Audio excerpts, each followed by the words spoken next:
အလောင်းတွေပို့ပေးုံနေမကောက်ဘူးခမရတို့စွန့်ပစ်ခံမတင်မျိုးမျိုးနဲ့ကိုသတင်းစကားတစ်ခုပြပြဖို့အတွက်ရောက်လာတာပါသူကပြောလိုက်ပါတယ်တက်လက်ပိုင်အမျိုးသားကလည်းအလောင်းခိုင်းရဲ့အကြီးကဲကိုတင်းကျင်တဲ့မျိုးလုံးများနဲ့စိုက်ကြည့်ပြီးသတင်းကိုစောင့်နေပါတယ်အလောင်းခိုင်းရဲ့အကြီးကဲမျိုးလုံးများကလည်းတောက်ပသွားပြီးပြောင်းစီနဲ့ကျူချွဲစီကစိတ်ဝိညာဉ်တန်းစင်ကိုင်းကိုတွားပြီးတွန်ထန်းနဲ့ဝိညာဉ်စက်တန်းအလှန်ကိုလူယူဖို့အတွက်တိုက်ပွဲဖြစ်နေတယ်သူကပြောလိုက်ပါတယ်ဗီဒီယိုလေးမစခင် YouTube channel လေးကို like and subscribe လုပ်ခဲ့ပြီးတော့တောင်းဆိုချင်ပါတယ်တက်လက်ပိုင်အမျိုးသားရဲ့မျက်နှာအမူအရာကတော့အပြောင်းလဲမရှိပေမဲ့ပြီးတော့ပြောင်းလိုက်ပါတယ်ရလက်ကောက်ရောဘလို့လဲသူကမိလိုက်ပါတယ်အလောင်းခိုင်းရဲ့အကြီးကဲကလည်းရလိုက်ပါတယ်အဲ့တော့ငါမသိဘူးဒါပေမဲ့လက်ရှိဟင်းသာဗရာအကြောင်းငါတို့ရဲ့အလောင်းကိုင်းရဲ့နားလည်မှုရဆိုရင်သူကတွားရမယ်ဆိုရင်အနည်းဆုံးသူ့စီမှာ80%ယုံကြည်မှုကရှိလို့ပဲမင်းရဲ့စွန့်ပစ်ခံမတင်မျိုးနဲ့ရာသတိထားလိုက်မယ်တက်လက်ပိုင်းကျအမျိုးသားရဲ့မျက်နှာအမူအရာတော့ပြောင်းလဲသေးပါဘူးသူကစကားပြောရမယ့်အချိန်မှာမျက်နှာအမူအရာရုတ်တရက်ပြောင်းလဲသွားပါတယ်သူကဟင်းသာဗရာကုန်းရဲ့မြောက်ဘက်အစွန်ကပီလူနိုင်ငံကိုကြည့်လိုက်ပါတယ်ထိုနေရာကနေသူ့ကိုတုံလုံးစေနိုင်တဲ့အချိန်ဝါတစ်ခုကိုသူကခန်းစားနေရပါတယ်ကျူချွဲစီက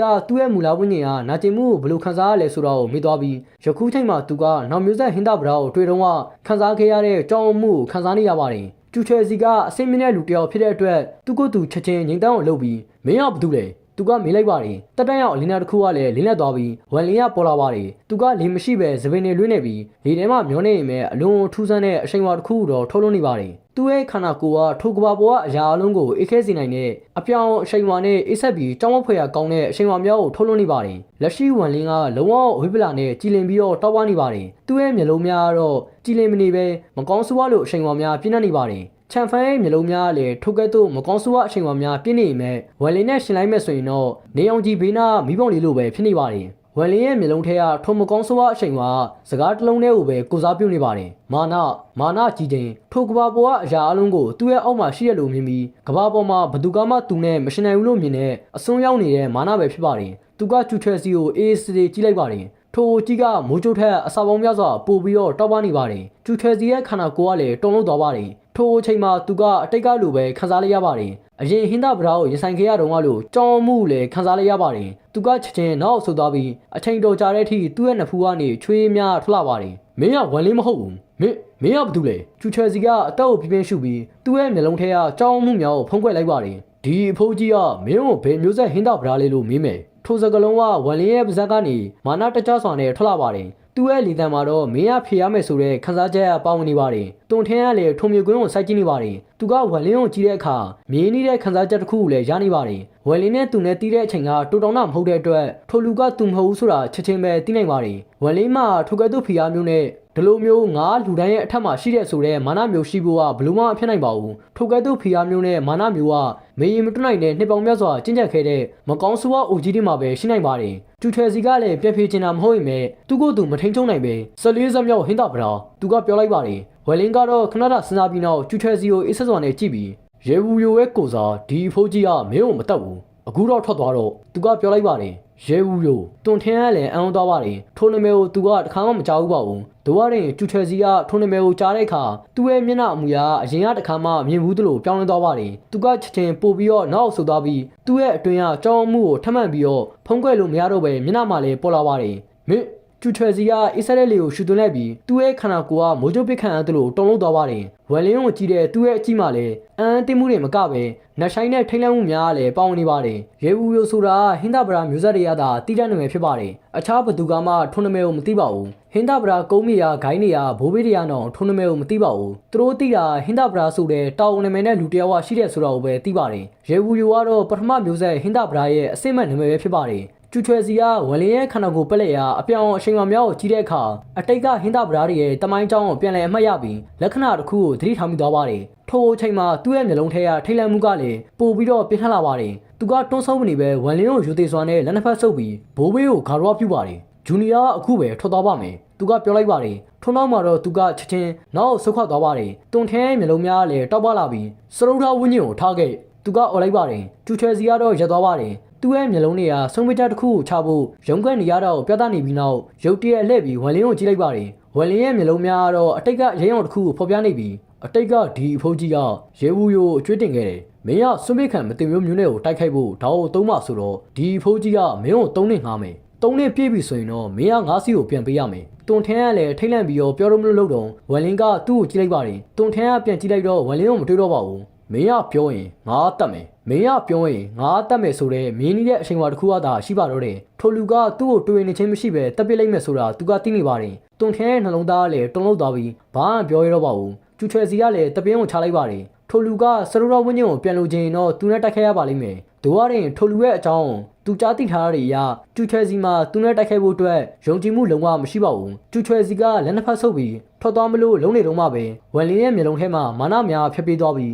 မင်းကဒီဖိုးကြီးရဲ့အဆင့်တုံးခမမ်းမိပြီဆိုတော့ငါရဲ့စီးမင်းတွေကိုလည်းမင်းကတီးရမှာပေါ့မင်းကဒီလိုပဲထွက်သွားတော့မလို့လားကျူချွဲစီကလည်းခဏစဉ်းစားပြီးညာလုံးကိုမြှောက်လိုက်ပါတယ်ဘယ်လက်နဲ့ညာဘက်လက်ကလက်ချောင်းနှစ်ချောင်းကိုလည်းဖျက်လိုက်ပါတယ်ဒီကိစ္စဂျူနီယာရဲ့အမှားပါလက်ချောင်းနှစ်ချောင်းကလုံလောက်ပြီလားဝန်လင်းကတော့ခေါင်းကိုခါပြီးမာနာထောင်လားစောနဲ့နောက်တစ်ချောင်းကိုထားခဲ့သူကပြောလိုက်ပါတယ်ကျူချွဲစီကတော့အံကိုကြိတ်ရင်ကောင်းပါပြီသူကလည်းညှို့လိုက်ပါတယ်ဘယ်လက်နဲ့နောက်ထပ်လက်ချောင်းတစ်ချောင်းကိုလည်းထပ်ပြီးတော့ဖျက်လိုက်ပါတယ်သူ့ရဲ့မျက်နှာကဝန်လင်းကိုကြည့်ပြီးတော့ဖြူဖြောနေပါတယ်ဝန်လင်းကတော့ထွက်သွားသူကပြောလိုက်ပါတယ်ကျူချွဲစီကခေါင်းမဖော်ပဲအမြန်ပဲထွက်သွားပါတယ်မျက်စိတမိတ်အတွင်းမှာပဲသူကအလင်းနဲ့တစ်ခုဖြစ်ပြောင်းလဲပြီးပျောက်ကွက်သွားပါတယ်ကီလိုမီတာ3သိန်းกว่าမှာကျူချွဲစီကအန်ကျိတ်ပြီးဒုတိယမျိုးဆက်ဟင်းတာပရာသူကဘလို့လုပ်ပြီးတော့အသက်ရှင်နေသေးရလေဘလို့လုပ်ပြီးတော့သူကဟင်းတာပရာဂျူပေါ်မှာရှိနေသေးရလေဒါကဘလို့လုပ်ပြီးတော့ဖြစ်နိုင်မှာလေတတိယမျိုးဆက်ဟင်းတာပရာပြင်ပချင်းညက်သူတွေကိုဆွဲခုတ်ခဲ့ပြီးသူ့ကိုပရိရဲ့ဆင်ခဲ့တာသူကဘလို့လုပ်ပြီးတော့မတည်သေးရလေသူကအော်ဟိလိုက်ပါတယ်သူကဟင်းတာပရာနိုင်ငံကိုရောက်တဲ့အထိတလန်လုံးအော်ဟိနေခဲ့ပါတယ်ပီလူနိုင်ငံဘက်ကိုပြန်ကြည့်လိုက်တော့ရုတ်တရက်ရပ်တန့်သွားပါတယ်ဒေါသများကလည်းပျောက်ကွယ်သွားပြီးတန်တရားများအစားထိုးခံလိုက်ရပါတယ်တခုခုကမှားနေတယ်ဒုတိယမျိုးဆက်ဟင်းတာပရာအကြောင်းငါသိထားရတဲ့ရောက်သူကငါ့ကိုဒီလောက်လွယ်လွယ်နဲ့လှုပ်ပေးမှမဟုတ်ဘူးသူကနူးထားလာတာမကြသေးလို့ဟန်ဆောင်နေရလားကျူချွဲစီကလည်းခဏစဉ်းစားပြီးမျက်နှာပေါ်တွင်စိုးရိမ်မှုများပေါ်လာကတပင်းကိုချလိုက်ပါတယ်သူ့ရဲ့ယုံကြည်ချက်ကိုစမ်းသပ်ဖို့အတွက်တတိမရှိပါဘူးပီလူနိုင်ငံဘက်ကိုစိုက်ကြည့်နေမြေကြီးကိုချင်းနဲ့ဆောက်လိုက်တော့ကောင်းကင်တွေအကွက်ကြောင်တစ်ခုကပေါ်လာပါတယ်ဒုတိယမျိုးဆက်ဟင်းတာပရာကျူချွဲစီကဟင်းတာပရာတောင်စီကိုပြန်တန်းသွားပါတယ်ပီလူနိုင်ငံမှာရှိတဲ့စိတ်ဝိညာဉ်တန်းစင်ခိုင်းရဲ့အတွင်းမှာကျူချွဲစီကထွက်သွားတာကိုတေချောင်းအောင်လုပ်ပြီးနောက်ဝန်လင်းရဲ့ပုံရိပ်ကတွန်းခါသွားပြီးကောင်းကင်ကနေပြုတ်ကျလာပါတယ်တွန်ထင်းကလည်းအံ့ဩသွားပြီးဝန်လင်းစီကိုချက်ချင်းပြေးသွားပါတယ်ဝန်လင်းရဲ့မျက်နှာကတော့ဖြူဖြောနေပြီးမျိုးလုံးများကိုမိတ်ထားပါတယ်နားနေရဲဆိုတော့သူကသိပါတယ်တွန်ထင်းကတေချာကြည့်လိုက်တော့မျက်နှာပြသွားပြီးခန္ဓာလူကိုခံရတာလားသူကအော်ဟိလိုက်ပါတယ်တောင်မြောက်ကိုကြိတ်ပြီးချက်ချင်းပဲလက်ကိုမြှောက်လိုက်ပါတယ်ဝန်လင်းရဲ့နှစ်ဖူးလက်နဲ့ဖိပြီးခန္ဓာလူကိုခံရတော့တွန်းလှန်ဖို့ကုညီမလို့ပဲရှိနေတော့ဒိုးရရင်သူကဖိလိုက်တော့ဝန်လင်းကမျိုးလုံးကိုဖင်းလိုက်ပါတယ်သူ့ရဲ့မျိုးလုံးများကလည်းကြီးလင်းနေပြီးအရင်လိုမျိုးမာမနာများမရှိတော့ပါဘူးဝန်လင်းကတော့အာယုစွာနဲ့အကြီးကဲရက်လိုက်ပါသူကပြောလိုက်ပါတယ်တွန်ထင်းကတော့ဝန်လင်းကိုစိုက်ကြည့်ပြီးတည်ငြိမ်စွာနဲ့ဘာတွေဖြစ်ခဲ့တာလဲသူကမေးလိုက်ပါတယ်မင်းကရန်ကိုလောလုံးနဲ့ကောင်းလေးအချိန်တွေကဘလောက်တော့ဆိုးပါလဲဆိုတာမင်းကမမြင်ဘူးလားဒီဖိုးကြီးကသာအရင်လိုဒေါသကြီးရင်မင်းကိုလွားတစ်ချက်ထင်းနဲ့တက်ပစ်လိုက်မှာမင်းရဲ့တတန်အကုန်လုံးပဲဆိုပြီးဒီဖိုးကြီးကမင်းရဲ့တော့အထွေးထွေးနဲ့စုပ်နေတာကိုမခံစားဘူးလို့မထင်နဲ့ဝန်လင်းရဲ့မျက်ခုံးကြားတွေကနေမမနာပြေးဝနေတဲ့အတန်တစ်ခုကထွက်လာပါတယ်ခဏကြာမှတော့ဝန်လင်းရဲ့နှစ်ဖူးကနေအစိမ်းအောင်အလင်းတစ်ခုကထွက်လာပြီးသူ့ရဲ့ဘေးနားမှာရပ်နေပါတယ်ထိုအစိမ်းအောင်အလင်းကကြမ်းတမ်းတဲ့မျက်နှာနဲ့ခန္ဓာကိုယ်ကြီးရဲ့တက်လက်ပိုင်အမျိုးသားရဲ့ပုံစံဖြစ်သွားပါတယ်သူကပေါ်လာတဲ့အလွန်မှအစွမ်းထက်တဲ့အရှိန်ဝါတစ်ခုကိုလည်းထုတ်လွှင့်နေပါတယ်ကောင်းကင်ရဲ့အဆောင်ကလည်းရုတ်တရက်ပြောင်းသွားပါတယ်ထိုလူရဲ့အရှိန်ဝါကြောင့်မိုးတိတ်များကလည်းစူးစီးလာပါတယ်မိုးကြိုးတွေကိုလည်းမြင်ရပြီးမိုးရချလာပါတယ်တက်လက်ပိုင်အမျိုးသားတော့ကောင်းကင်ကိုမော့ကြည့်ပြီးဒီအဖိုးကြီးအတွက်မိုးရနေတာကိုဖယ်ရှားစမ်းငါမိုးရခိုင်းလို့လားသူကအော်ဟိလိုက်ပါတယ်တခြားအော်လိုက်တာနဲ့ကောင်းကင်ကမိုးတိတ်များကလည်းပျောက်ကွယ်သွားပါတယ်ရွာနေရဲ့မိုးကနောက်လစ်ပသွားပါတယ်ဒဇန်းနောက်မှမကြံပါဘူးတွန်ထင်းရဲ့ခန္ဓာကိုယ်ကလည်းတုန်ခါသွားပြီးမျက်စိရှိရမြင်ကွင်းကိုအန်တစ်စွာနဲ့ကြည့်နေပါတယ်သူကစကားတစ်ခွန်းမှပြောနိုင်ပါဘူးဝန်လင်းကတော့ခတ်တက်အပြုံးနဲ့ချောင်းကိုဆိုးလိုက်ပါတယ်တန်ရှင်နဲ့ဟင်းတပ်ပရာမီယန်ကရောက်လာတဲ့အခါဝန်လင်းရဲ့မူလာဝင်းကြီးကသူ့ရဲ့ခန္ဓာကိုယ်ထဲကိုပြောင်းနေပြီးစိတ်ဝင်းကြီးအသွင်ပြောင်းလဲခြင်းအဆင့်ကိုရောက်နေပါပြီဒိုးရရင်တွန်ထင်းနဲ့ကျူချယ်စီတို့ရဲ့တိုက်ပွဲမှာတော့ဝင်ကူလို့မရပါဘူးထို့ကြောင့်တန်ရှင်နဲ့ဟင်းတပ်ပရာမီယန်ပေါ်လာတဲ့အခါကောင်းကင်ဘုံစမ်းကြည့်ခြင်းပရိသေထဲမှာပုံနေခဲ့ရပါတယ်သူကအထဲကိုဝင်သွားတဲ့အခါစစ်ထူနန်ကနူးလာခဲ့ပါတယ်နူးလာတဲ့အခါစစ်ထူနန်ရဲ့ပုံစံကကြမ်းတမ်းပေမဲ့အင်အားတော့အလွန်အားနည်းနေပါတယ်စကားပြောချင်းတောင်မရှိခင်စစ်ထူနန်ကအပြင်မှာဘာတွေဖြစ်နေလဲဆိုတာသတိထားမိပြီးဝန်လင်းရဲ့ခန္ဓာကိုယ်ထဲကိုဝင်ပြီးကျူချွဲစီကို6လထွက်ပြီးအောင်လှုပ်လိုက်ပါတယ်ထိုအရာစစ်ထူနန်ကတရုတ်ဆောင်ကောင်းနေလို့ပြောရပါလိမ့်မယ်စစ်ထူနန်ကကျူချွဲစီရဲ့လက်ချောင်းလေးကိုဖျက်ခိုင်းတဲ့အခါဝန်လင်းကအရန်အုပ်မှာစိုးရိမ်နေမဲ့စစ်ထူနန်ကတော့မစိုးရိမ်ပဲအရင်လိုပဲမန်မာနာထားနေပါတယ်နောက်ပိုင်းမှာတော့ဝန်လင်းကဘာလို့လက်ချောင်းလေးကိုခြံနာခက်ခိုင်းလဲဆိုတော့မေးလိုက်ပါတယ်ကျူချွဲစီရဲ့လက်စားချိမကိုမကြောက်ဘူးလားစစ်ထူနန်ရဲ့အဖေကတော့ငါစစ်ထူနန်မို့လို့ပ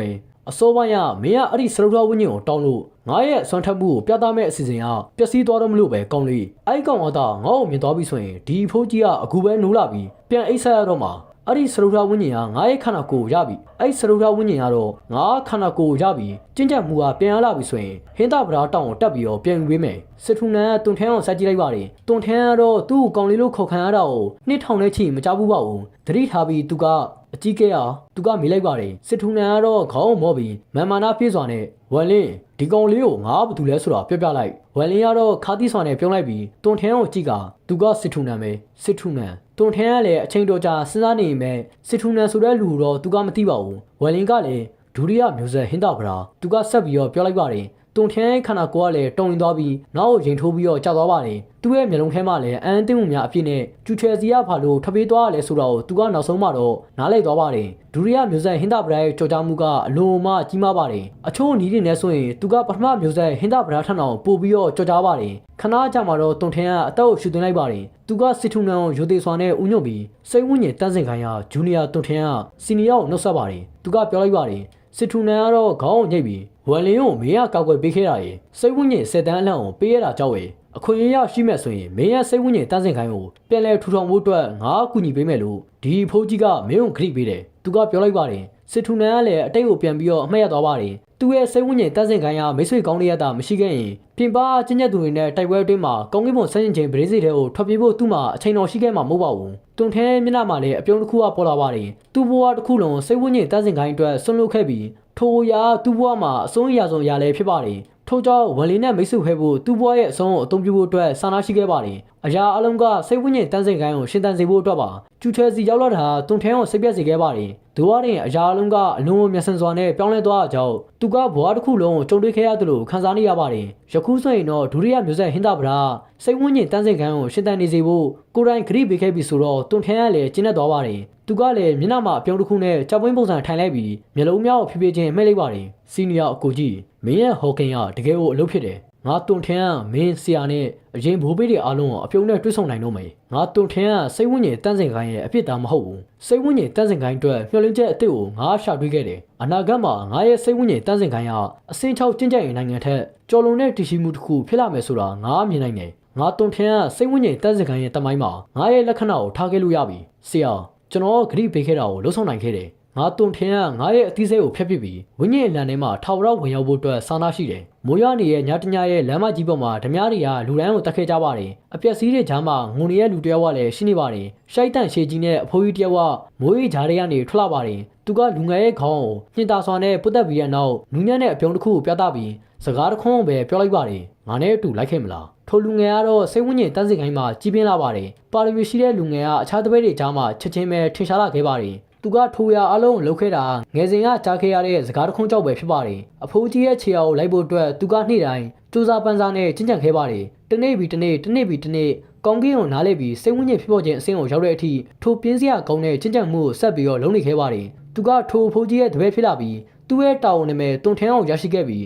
းအဖိုးကြီးရဲ့နောက်ကိုနေရာတိုင်းလိုက်ပါခဲ့ပါတယ်အချိန်ကတချင်းတစ်ပုတ်လိုပဲဖြစ်နေပါတယ်တချင်းကအဆုံးသက်သွားပြီးလူတိုင်းကထွက်ခွာသွားတဲ့နေရတရက်ကလည်းရှိပါလိမ့်မယ်သူ့ဆရာရဲ့ဝိညာဉ်ကဝိညာဉ်စစ်တမ်းအနှံ့လေးကိုဝင်ရောက်မသွားခင်မှာသူ့ငယ်ဘဝငါနဲ့အတူလိုက်ခဲ့မလားဆိုတဲ့စကားတစ်ခုနဲ့အတွက်စိတ်ဝိညာဉ်တန်းစင်ခိုင်းကိုသူ့ဘဝတစ်လျှောက်လုံးကောက်ွယ်မယ်လို့ခရီးပေးခဲ့ပါတယ်ဆရာတပည့်ကလာနေပြီတွန်ထန်းကတော့အပြုံးတစ်ခုနဲ့မျိုးလုံးလေးကိုမှိတ်လိုက်ပါတယ်သူ့ရဲ့နောက်ဆုံးအသက်တရကတော့ပျောက်ကွယ်သွားပါတယ်ခင်ရောက်နဲ့ရွှေရောက်အလင်းနဲ့တစ်ခုကလည်းသူ့ရဲ့နှစ်ဖူးကနေထွက်လာပါတယ်ဝိညာဉ်စစ်တမ်းအလှန်ကလည်းပေါ်လာပြီးလိုင်းတစ်ခုနဲ့ရွှေအောင်နဲ့ခင်ရောက်အလင်းတန်းကအထဲမှာပျောက်ကွယ်သွားပါတယ်ဝိညာဉ်စစ်တမ်းအလှန်သူ့ရဲ့ဝိညာဉ်အပိုင်းစားတွေရဲ့သုံးပုံတစ်ပုံအဓိကဝိညာဉ်10ခုနဲ့စရူရဝိညာဉ်ကိုဆုံးရှုံးခဲ့ရပေမဲ့ဝိညာဉ်စစ်တမ်းအလှန်ဖြစ်နေစေပဲဖြစ်ပါတယ်ထိုပေ30အလှန်စိတ်ဝိညာဉ်တန်းစင်ခိုင်းရဲ့အမြင့်တွေကိုကိုစားပြုပါတယ်သူ့မှာအတိစိတ်ရရှိသလိုဝမ်လင်းစီကိုပြောင်းလဲသွားပါတယ်ဝမ်လင်းကတော့သူ့ရဲ့ညာလက်ကိုမြောက်ပြီးဝိညာဉ်အလံကိုစုပ်ကန်လိုက်ပါတယ်ပြီးတော့သူကအပြုံးတစ်ခုနဲ့တွန်ထန်းကိုရှုပ်ထွေးတဲ့အမူအရာနဲ့ဝမ်းနဲ့စွာပဲကြီးလိုက်ပါတယ်ဝမ်လင်းကတွန်ထန်းကိုဒူးထောက်ပြီးတော့ဥချလိုက်ပါတယ်စီနီယာငါရဲ့ဆရာမဟုတ်ပေမဲ့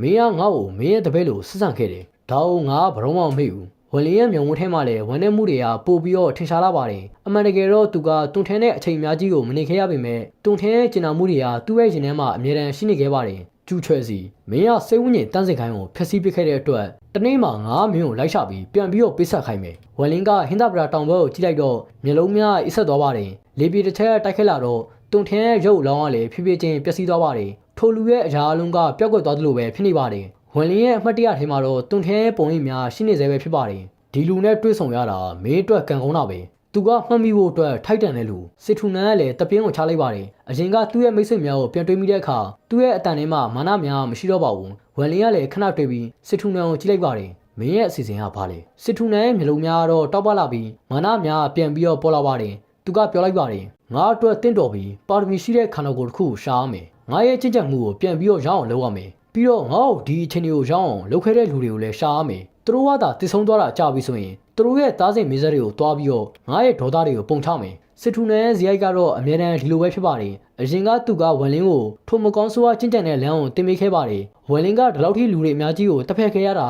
စစ်ထူနန်းရဲ့လွှမ်းမိုးမှုကြောင့်ပဲဖြစ်ပါတယ်ဝမ်လင်းကလည်းခေါင်းကိုညှိပ်ပြီးတော့ပြောလိုက်ပါတယ်ကောင်းကင်ဘုံစမ်းကြင်ချင်းပရိစေးကငါရဲ့ဝိညာဉ်နဲ့ပေါင်းဆက်သွားပြီးပြန်ပြီးတော့ဖြုတ်လို့မရတော့ဘူးဝမ်လင်းကပြောလို့မပြီးခင်မှာပဲစစ်ထူကပြောလိုက်ပါတယ်ရိုင်းလိုက်တာအဲ့ပရိစေးကြောက်တာမဟုတ်ရင်ငါဒီအချိန်ကိုရောက်မှာလားမင်းကငါ့ကိုပေးမယ်ဆိုရင်တော့ငါမလိုချင်ဘူးဝမ်လင်းကတော့စစ်ထူနန်းကိုကြည့်ပြီးတော်တော်လေးပြောလိုက်ပါတယ်စစ်ထူဘာလဲကျေးဇူးတင်ပါတယ်စစ်ထူနန်းကလည်းတွေးလိုက်ပါတယ်အမှန်တကယ်တော့ကောင်းကင်ဘုံစမ်းကြည့်ချင်းပရိစေးကအလွန်ရှားပါတဲ့ယတနာတစ်ခုဖြစ်ပြီးကောင်းကင်ယတနာတွေထပ်အောင်တာလို့မယ်ဆိုတာသူကခမမ်းမိပြီးသားဖြစ်ပါတယ်တို့ရရင်သူကရက်ဆက်ပြီးမာနကြီးရဲ့လူဖြစ်ရင်မဲ့သူ့ကိုကျင်နာခဲ့တဲ့လူတွေကိုတော့အလေးထားပါတယ်ပထမမျိုးဆက်ဟင်္ဒဗရာသူ့ကိုကျင်နာခဲ့လို့သူကထိုဂျိုကနေထွက်သွားဖို့ဆွန့်လွတ်ပြီးဟင်္ဒဗရာနိုင်ငံကိုကောက်ွယ်ဖို့အတွက်နေခဲ့ပါတယ်သူနဲ့ဝမ်လင်းရဲ့စစံကြီးကရှုပ်ထွေးရင်မဲ့ထိုရကြောက်ပဲသူတို့ရဲ့စစံကြီးကပို့ပြီးတော့နီးကပ်သွားခဲ့ပါတယ်ဝမ်လင်းချင်းချင်းသူတယောက်ဖြစ်ကြီးပြင်းလာတော့သူကမြင့်မြင့်ကိုတွေ့ခဲ့ရတာဆိုတော့ဝမ်လင်းကလည်းသူ့ရဲ့တပည့်လိုပဲဖြစ်ပါတယ်ထို့ကြောင့်သူကကောင်းကင်ဘုံစမ်းချင်းပရိစေးကိုမတောင်းဆိုတာပဲဖြစ်ပါတယ်စစ်ထူနန်းကတော့နှာခေါင်းကိုရှုပ်ပြီးခေါင်းကိုလက်ကပြောလိုက်ပါတယ်ငါ့ကိုကျေးဇူးတင်ခြင်းငါအတွက်ခန္ဓာကိုယ်တစ်ခုကိုရှာပြီးမင်းကခဏဆောက်ဒီဂျိုပေါ်မှာငါအတွက်တင့်တော်တဲ့ခန္ဓာကိုယ်ကရှိမရှိငါကြည့်လိုက်အောင်မယ်ဒီဖိုးကြီးကရန်သူတွေကိုမတိုက်ခိုက်နိုင်မဲ့ငါရဲ့နီးလန်းနေရတော့ရှိသေးတယ်ဒါကြောင့်ခန္ဓာကိုယ်ရှာရတာအလွယ်လေးပဲထို့သို့ပြောပြီးတော့စစ်ထူနန်းရဲ့မျိုးလုံးများတောက်ပလာပြီးသူ့ရဲ့နှဖျားယုံကပြန့်နှံ့သွားပါတယ်ဝမ်လင်းရဲ့မျိုးလုံးများကလည်းတောက်ပလာပြီးကျူချွဲစီမှာခြံဖန်းဆိုတဲ့တပည့်တယောက်ကရှိတယ်သူ့ရဲ့ခန္ဓာကိုယ်ကအတော်လေးကိုကောင်းမဲ့ထင်တယ်ကျူချွဲစီရဲ့တပည့်အဲ့ဒါဆိုရင်တော့မိလိုက်တော့ပထမမျိုးဆက်ဟင်းသာဗရာကိုငါအကျွေးတင်နေတယ်မင်းရတာသူ့ကိုတတ်ချင်ရင်ငါဂူးမဆိုင်ဘူးဒါပေမဲ့ငါလောက်ရမယ်ဆိုရင်တော့နည်းနည်းလွန်သွားပြီဟမ်ဒီဟင်းသာဗရာဂျိုမှာဒီလိုခန္ဓာကိုယ်မျိုးကဘလို့ရှိနိုင်မလဲဒီခန္ဓာကိုယ်ကကောင်းလေးတယောက်ပဲဖြစ်ပေမဲ့အကောင်းဆုံးပိုင်ဆိုင်မှုပဲမဆိုးဘူးသူကကလေးတယောက်ပဲဖြစ်ဖြစ်ငါဂူးမဆိုင်ဘူးဒီကောင်လေးကိုငါဝင်စားဖို့အတွက်ပဲလို့လားစစ်ထူနန်းကတော့မြောက်ဘက်အစွန်ဖျားကိုဝန်တာအားရနဲ့ကြီးလိုက်ပါတယ်ကျွန်တော်တော့ခရိုဆာကီပါနောက်ဗီဒီယိုမှာပြန်တွေ့ကြတာပေါ့အဆုံးထိကြည့်ရှုပဲအတွက်အားလုံးကျေးဇူးအထူးတင်ရှိပါတယ်